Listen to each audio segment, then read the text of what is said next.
எங்கள் வீட்டில் ஃபாலோ பண்ணுற ஒரு காம்போ மீல்ஸ் வந்து நான் ஷேர் பண்ணியிருக்கேன். இது வந்து நல்லா ஹெல்த்தியும் கூட. மில்லட்ஸ் யூஸ் பண்ணுறதுக்கு வந்து ரொம்பவே பெஸ்ட்டாக இருக்கும். ஃபஸ்ட்டு பார்த்திங்கன்னா நான் வந்து பாசிப்பருப்பு கீரை கூட்டு வச்சுட்டு புளிக்குழம்பு வந்து வச்சுருக்கேன். புளிக்குழம்பு வந்து பிளாக் ஐட் பீன், அதுக்கப்புறம் முருங்கைக்காய், உருளைக்கிழங்கு இதெல்லாம் போட்டு ஒரு புளிக்குழம்பு. அதுக்கப்புறம் வந்து பார்த்திங்கன்னா ராகி களியும் இல்லாமல் கூழும் இல்லாமல் நடுவில் ஒரு செமி சாலிடான ஒரு கன்சிஸ்டன்சியில் வந்து கேப்பை அதுக்கப்புறம் அரிசி சேர்த்து அதை வந்து நான் செஞ்சுருக்கேன்.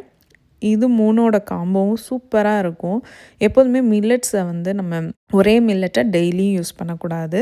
அதுக்கப்புறம் மில்லட்ஸ் கூட புளிக்குழம்பு வச்சு சாப்பிட்டோன்னா ரொம்ப நல்லாயிருக்கும். சாப்பிடவே வந்து நமக்கு ரொம்ப பிடிக்கும். ஃபஸ்ட்டு சாப்பிட்றவங்களாம் மில்லட்ஸ் கூட புளிக்குழம்பு வச்சு சாப்பிடுங்க.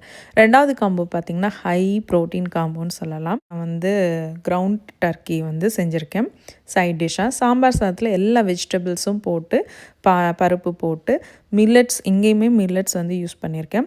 சாமை, குதிரைவாலி, வரகு, திணை இது 4மே சாம்பார் சாதம், பொங்கல், தயிர் சாதம் செய்கிறதுக்கு எல்லாத்துக்குமே புளிக்குழம்பு எல்லாத்துக்குமே சூப்பராக இருக்கும். அதுலேயும் எக்ஸ்ட்ரீமாக டேஸ்ட்டாக இருக்கிறது சாமை, வரகு, குதிரைவாலி.